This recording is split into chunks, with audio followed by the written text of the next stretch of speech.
बंगाल में जो ताबड़तोड़ हिंसा चल रही है उसको लेकर भारतीय जनता पार्टी और चुनाव आयोग अपनी जिम्मेदारी से क्यों बच रही है? आखिर संबित पात्रा सामने आकर ऐसा बयान क्यों देते हैं कि जो हिंसा हो रही है दरअसल तृणमूल कांग्रेस के कार्यकर्ताओं ने भाजपा के कार्यकर्ताओं के वस्त्र यानी कपड़े पहने हुए हैं? संबित पात्रा कुछ भी कहते हैं, मगर जो सबसे बड़ी बात है दोस्तों, कल रात 8 बजे जो खबर आई है, आपको पता होगा दोस्तों किस तरह से बंगाल के चुनाव में स्पेशल इंटेंसिव रिवीजन के नाम पर 91 लाख लोगों के नाम हटा दिए गए थे। 27 लाख लोगों का मामला सुप्रीम कोर्ट के सामने गया था। सुप्रीम कोर्ट ने अपनी तरफ से ट्राइब्यूनल के गठन की बात कही थी, यानी कि जिन जिन लोगों के नाम गलत तरीके से काट दिए गए वो लोग इस ट्राइब्यूनल के सामने जा सकते हैं। आप जानते हैं खबर क्या आ रही है?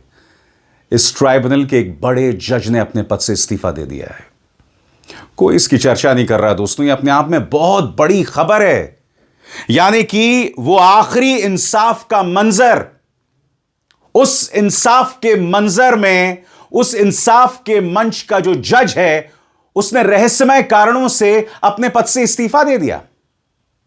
समानांतर तौर पर अखिलेश यादव पहुंचे ममता बनर्जी से मिलने, अपनी ताकत उनके साथ जोड़ने, क्योंकि अखिलेश यादव के सामने भी चुनौती है। उत्तर प्रदेश में चुनाव होने वाले हैं और यह डर उनको भी सता रहा है कि स्पेशल इंटेंसिव रिवीजन के जरिए जो पिछड़े समाज के लोग हैं, जो अल्पसंख्यक हैं, उनके वोट्स भी काटे जा सकते हैं। मगर सबसे पहले दोस्तों, ये जो बड़ी खबर है इसकी तरफ मैं आपका ध्यान खींचना चाहता हूं, गौर फरमाएं।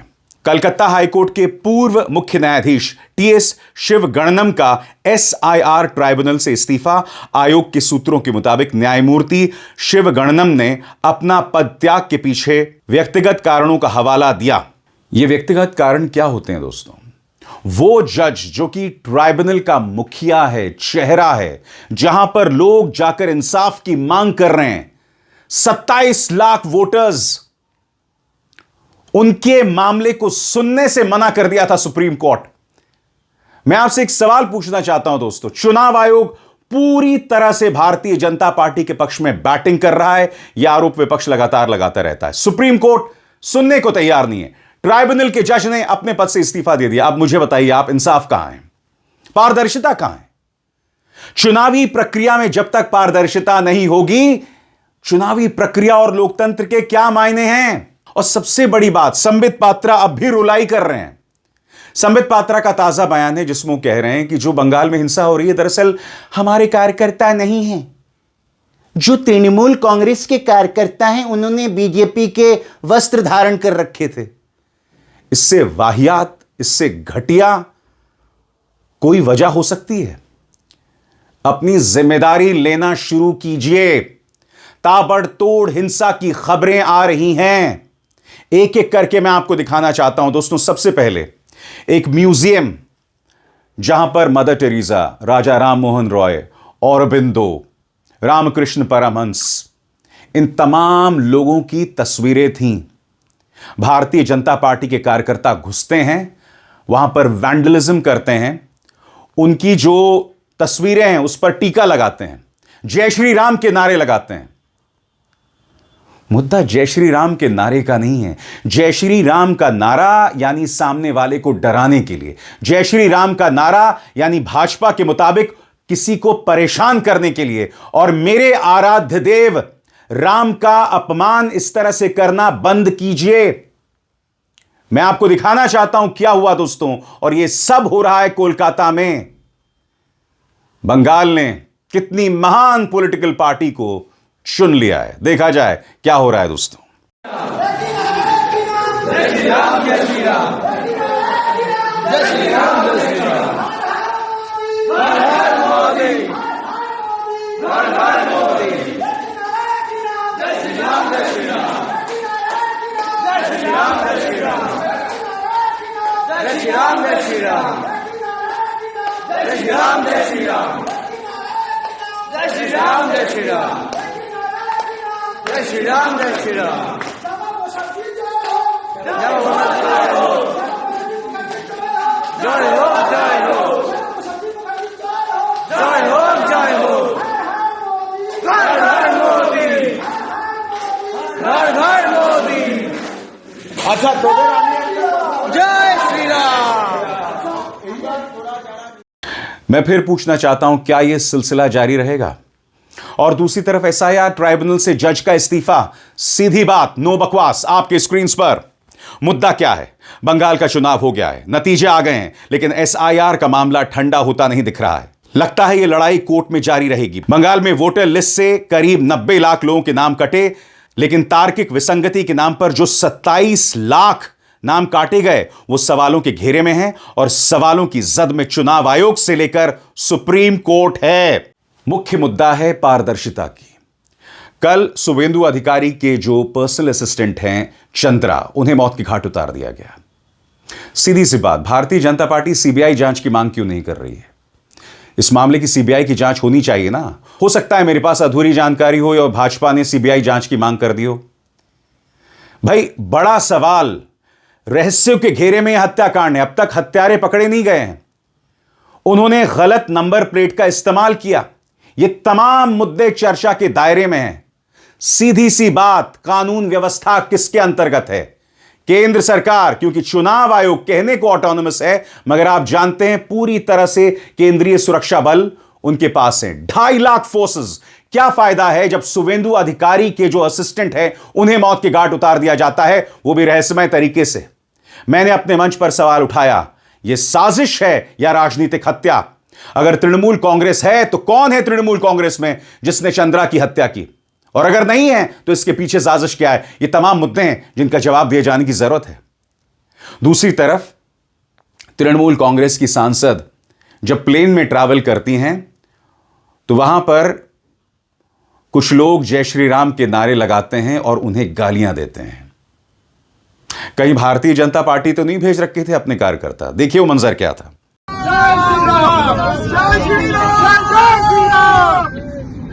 चोर चोर चोर, टीएमसी चोर,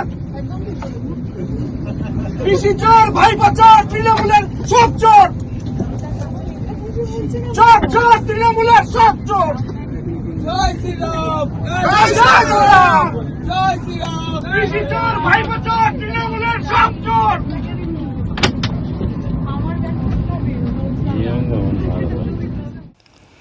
जाहिर सी बात है, महुआ मोइत्रा डरने नहीं वाली हैं। और आप जानते हैं इसके पीछे भाजपा का हाथ हो सकता है। उसका एक छोटा सा संकेत इस ट्वीट के जरिए मिलता है जो भाजपा ने ट्वीट किया है। अपने पूरे स्क्रीन पर इस ट्वीट को देखिए। सवाल उठाने वाली से आज लोगों ने सवाल कर लिया। मैं भाजपा से पूछना चाहता हूं, तुम लोगों को इतनी एलर्जी क्यों है सवालों से? महुआ मोइत्रा का यह गुनाह है कि वो सवाल करती हैं। हां, यानी कि ये अजीब और गरीब पार्टी है। या तो रुदाली करेगी, जैसे कि संबित पात्रा रो रहे थे कि भाई हम नहीं थे, तृणमूल कांग्रेस थे जिन्होंने भगवा पहन रखा था, या फिर यह कहना कि महुआ मोइत्रा को इसलिए परेशान किया गया क्योंकि वो सवाल करती हैं। अब जाहिर सी बात है, जिस तरह से उन्हें परेशान किया गया है, मैं आपको बताना चाहता हूं महुआ मोइत्रा ने क्या कहा आपके स्क्रीन पर। I traveled to Delhi today on official work to attend meeting of Parliamentary Standing Committee on Defence. Was on seat 1F on 6E719. 4-6 men boarded in a group and leered at me and went to back of the plane. When flight landed and before doors opened, this is what they did and filmed it. This is no citizen anger. This is harassment and violates my safety in an aircraft. No way that these louts can get away with this harassment inside an airplane. Indigo, find your crew report, name and shame them and put them on a no-fly list. सीधी सी बात है, plane के अंदर यह हरकत करना ऐसा हो कैसे रहा है? इंडिगो को तुरंत कार्रवाई करनी चाहिए थी, इन्हें नो फ्लाई लिस्ट में रखना चाहिए था। महुआ मोइत्रा कह रही हैं कि पहले मैं जब बैठी हुई थी तो मेरे सामने से गुजरे, अश्लील इशारे किए, फिर जैसे ही फ्लाइट उतरी सामने आए, रिकॉर्ड किया, जय श्री राम के नारे लगाए। अरे भाई, जय श्री राम जो है वो धार्मिक नारा है। किसी को चिढ़ाने के लिए, मैं आपसे बार बार कह रहा हूं, मेरे आराध्य भगवान राम का अपमान करना बंद कीजिए। राम के नाम का इस्तेमाल भाजपा, उसके कार्यकर्ता, उसके अंधभक्त लोगों को चिढ़ाने के लिए कर रहे हैं और उसके अलावा कुछ नहीं। और मैं जानना चाहता हूं क्यों, क्या वजह है? या तो आप जाते हैं एक म्यूजियम में, वहां पर बंगाल के जो बड़े बड़े चेहरे हैं, वहां पर जाकर आप उन्हें टीका लगा रहे हैं, ये कैसी असुरक्षा है। जय श्री राम के नारे लगा रहे हैं। महुआ मोइत्रा को परेशान करना है तो जय श्री राम के नारे लगाना। और बात वहां नहीं रुकती दोस्तों, आपके स्क्रीन पर यह तस्वीर देखिए। यह जिस शख्स को आप देख रहे हैं उसे बुरी तरह से पीटा गया। यह हैं Domjur block Trinamool minority cell के अध्यक्ष साहेब खान। उन्हें बुरी तरह से मारा गया, बुरी तरह से मारा गया। और यहां पर वो जो हैं अस्पताल के अंदर है। भारतीय जनता पार्टी के कार्यकर्ताओं ने किया। क्या संबित पात्रा अब भी कहेंगे कि तृणमूल कांग्रेस के कार्यकर्ताओं ने अपने ही माइनॉरिटी प्रमुख के नेता साहिब खान की पिटाई की? कंट्रोल कीजिए इन लोगों को। और इस मुगालते में देश की जनता नहीं है कि चुनाव आयोग आपके दिशा निर्देशों में काम करती है। 2.5 लाख पैरामिलिट्री फोर्सेस क्या कर रही है वो जमीन पर? सबको पता है कि कौन से फ्लैश पॉइंट्स हैं। कायदे से आपको वहां पर लोगों को पहुंचाना चाहिए, मगर आप ये सब नहीं कर रहे हैं। ऐसा क्यों लग रहा है कि सब हिंसा के पीछे कहीं ना कहीं ऐसा लग रहा है कि भारतीय जनता पार्टी की रजामंदी है? क्योंकि अगर नहीं होती तो यह हिंसा क्यों हो रही होती, मैं आपसे समझना चाहता हूं। स्वतंत्र और आजाद पत्रकारिता का समर्थन कीजिए, सच में मेरा साथी बनिए। बहुत आसान है दोस्तों, इस ज्वाइन बटन को दबाइए और आपके सामने आएंगे ये 3 विकल्प। इनमें से एक चुनिए और सच के इस सफर में मेरा साथी बनिए। आज बहुत जरूरी हो जाता है दोस्तों कि एक ही मंच पर तमाम बड़े नेता, विपक्ष के नेता जो हैं वो पहुंचे, अपने निजी स्वार्थ को पीछे छोड़कर। अखिलेश यादव ममता बनर्जी के साथ आए। हालांकि कहीं ना कहीं इसके पीछे उनकी अपनी सुरक्षा है, क्योंकि सामने उत्तर प्रदेश का चुनाव है और वो जानते हैं इसी तरह से धन का, बल का, एजेंसीज का इस्तेमाल किए जाने वाला। आप देखिएगा जैसे जैसे हम उत्तर प्रदेश चुनावों के करीब आएंगे ये सब चीजें शुरू होने वाली हैं और भारतीय जनता पार्टी की जीत को फिर मास्टर स्ट्रोक बताया जाएगा। मैंने कार्यक्रम की शुरुआत में आपको बताया कि जो SIR ट्राइब्यूनल के जज थे उन्होंने अपने पद से इस्तीफा दे दिया निजी कारणों से। देश की जनता को गुमराह करना, उसे मूर्ख बनाना कृपया बंद कीजिए। अखिलेश यादव पहुंचे। अभिषेक बैनर्जी और ममता बनर्जी से उनकी मुलाकात हुई और उसके बाद उन्होंने कहा यह लोकतंत्र की हत्या है। सुनिए क्या कहा उन्होंने। मैं किसी को एडवाइस देने के लिए नहीं आया हूं। मैं लोकतंत्र और जिस तरीके से आदरणीय दीदी को अपमानित किया, उनके कार्यकर्ताओं को वोट नहीं डालने दिया, क्या जिम्मेदारी सेंट्रल फोर्स की है? क्या आप इलेक्शन को इस तरह कराएंगे कि आप वहां पर एजेंट्स को नहीं बैठने देंगे, पॉलिटिकल पार्टी के एजेंट्स को नहीं बैठने देंगे, और फिर इस बात की तैयारी करेंगे कि SIR करा करके हम टारगेटेड किस बूथ पर वोट कटवाना है? जो TMC के स्ट्रांग बूथ हैं, स्ट्रांग वोटर्स हैं, उनको वोट ना देने दिया जाए, इसलिए वोट कटवा दें उनका। यह अधिकार किसने दिया है? यही लोकतंत्र को सबसे बड़ी हत्या कर रही है बीजेपी के लोग मिलकर के, वो भी इलेक्शन कमीशन से। इसलिए सभी पॉलिटिकल पार्टी से हमारी अपील होगी कि कम से कम इस सवाल पर हम सब एक दिखाई देंगे। अखिलेश यादव ने कह दिया कि साजिश साफ है। पिछड़ा, दलित और अल्पसंख्यक समाज, इनके वोट्स को काटा जाए और यह सब हो रहा है SIR की इस प्रक्रिया के जरिए। और जैसे मैंने बताया, इत्तेफाक देखिए, ट्राइब्यूनल के मुखिया ने, जज साहब ने अपने पद से इस्तीफा दे दिया। शिव गणनन साहब ने अपने पद से इस्तीफा दे दिया। अखिलेश ने कहा PDA समाज के साथ इस नाइंसाफी को हम बर्दाश्त नहीं करेंगे। ये डेमोक्रेसी को डिस्ट्रॉय करना चाहते हैं, हमारे वोट के अधिकार को ही छीनना चाहते हैं। हालांकि बात यहां की नहीं है, लेकिन यूपी की मैं कह सकता हूं। वो वोट छीन करके आम लोगों के और खासकर PDA समाज के लोगों के अधिकार छीनना चाहते हैं। जब वोट छीनेगा तो सोचिए क्या अधिकार छीनेगा। वो डेटा आपको अवेलेबल है कि किस तरीके से वोट के अधिकार को छीनने से कितनी सीटें हार गए। वो डेटा छिपा नहीं है। और लॉजिकल डिस्क्रिपेंसी के लिए क्या सॉफ्टवेयर इस्तेमाल किया होगा? आखिरकार किसका सॉफ्टवेयर था वो? लॉजिकल डिस्क्रिपेंसी जो हुई है वो किसकी वजह से हुई है? कौन डेटा देख रहा था? कौन सा सॉफ्टवेयर था वो? पार्लियामेंट में तो मैं कफन लेके गया था इलेक्शन कमीशन के लिए। अखिलेश यादव पूछ रहे हैं कि भाई जब सुप्रीम कोर्ट की पूरी कार्रवाई लाइव हो सकती है तो वोटिंग की प्रक्रिया काउंटिंग की प्रक्रिया को हम लाइव क्यों नहीं कर सकते? यह सवाल है और इस सवाल से बचा नहीं जा सकता। विपक्ष को अब पुरजोर तरीके से सामने आना होगा और इन मुद्दों को उठाना पड़ेगा। काउंटिंग लाइव क्यों नहीं? सुनिए क्या कह रहे हैं अखिलेश। जब सुप्रीम कोर्ट की प्रोसीडिंग्स लाइव हो सकती हैं, तो बंगाल के वोटिंग की काउंटिंग की सीसीटीवी क्यों नहीं दिखाई जा सकती, क्यों नहीं लाइव हो सकती है? कम से कम जनता में तो संदेश जाए, जो लोकतंत्र है वो मजबूत होगा। अगर सीसीटीवी की जो फुटेज है वो अगर बीजेपी दिखवा देगी इलेक्शन कमीशन से, तो शायद उससे लोकतंत्र और मजबूत होगा। अखिलेश ने कहा, उम्मीद करते हैं कि उत्तर प्रदेश की जनता जवाब देगी, मगर अखिलेश जानते हैं कि उनकी चुनौती बहुत कठिन है। मैं आपसे बार बार कहता रहा हूं दोस्तों, अगर लोकसभा चुनावों में महाराष्ट्र में इंडिया अलायंस ने जीत दर्ज की, लोकसभा चुनावों में अगर उत्तर प्रदेश में इंडिया अलायंस ने जीत दर्ज की, तो यह बहुत बड़ी उपलब्धि है, क्योंकि पूरा सिस्टम आपके खिलाफ है। तमाम अधिकारी भाजपा के कहने पर काम करते हैं। ढेरों तस्वीरें, ढेरों प्रूफ्स हैं जो मैं आपको अपने कार्यक्रमों में दिखाता रहा हूं। इसलिए अखिलेश यादव जब यह कहते हैं ना कि उम्मीद है जनता सबक सिखाएगी, तो कहीं ना कहीं इसके पीछे उनका अपना डर भी है। सुनिए वो क्या कह रहे हैं।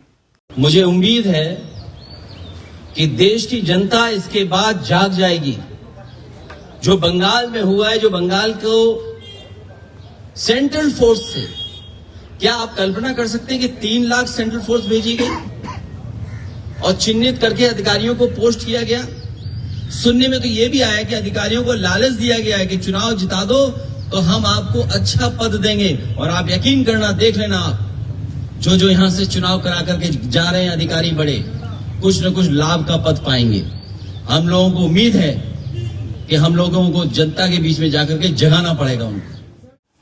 अखिलेश यादव ने यह भी कहा कि तमाम संस्थाएं अपनी विश्वसनीयता खो चुकी हैं और हमारा मुकाबला ऐसे माहौल में है। जितने भी इनके स्टेटमेंट्स हैं, जितने भी इनकी लीडरशिप है, आप देख लीजिए क्या। और ये तो एक तस्वीर दिखाई थी मैंने आपको,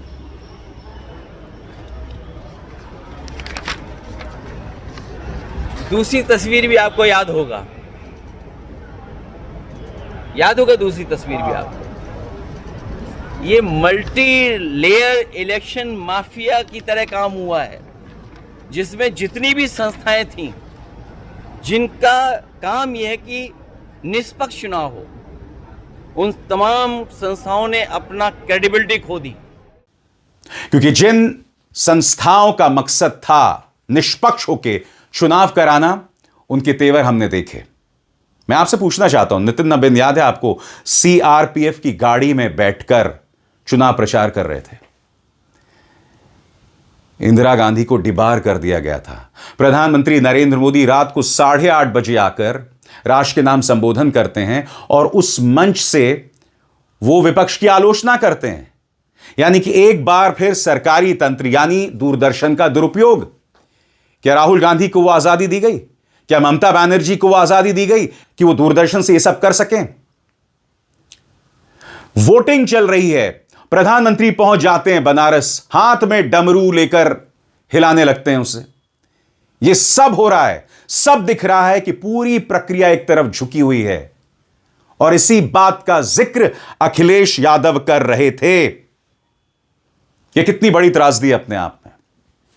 इसलिए मैंने आपसे कहा दोस्तों, कई बार मेरा मन होता है कि इस मंच से राजनीतिक खबरें मैं करना बंद कर दूं, खासतौर से चुनाव से जुड़ी खबरें, क्योंकि सब छलावा लगता है, सब कुछ छलावा, सब कुछ रहस्यों में घिरा हुआ, चाहे हत्याएं हो, चाहे ट्राइब्यूनल से जज का इस्तीफा हो, यह सब। और सबसे शॉकिंग बात, सुप्रीम कोर्ट का रवैया। मगर क्या कहा जाए दोस्तों, ये वो सुप्रीम कोर्ट है जहां के जजेस भाजपा की मदद से कभी राज्यसभा पहुंच जाते हैं, कभी आंध्र के गवर्नर बना दिए जाते हैं, कभी एनसीएलटी का प्रमुख बना दिए जाते हैं, कभी जजेस ये कहते हैं कि इंसाफ तो हिंदुओं के हिसाब से होगा, संविधान के हिसाब से नहीं। ये सब हो रहा है दोस्तों, और ये प्रक्रिया अपने आप में काफी हद तक बेमानी लगने लगती है। मगर इस मंच पर हम सवाल उठाते हैं और उसे उठाने से पीछे हटते नहीं हैं। अब इसार शर्मा को दीजिए इजाजत। नमस्कार।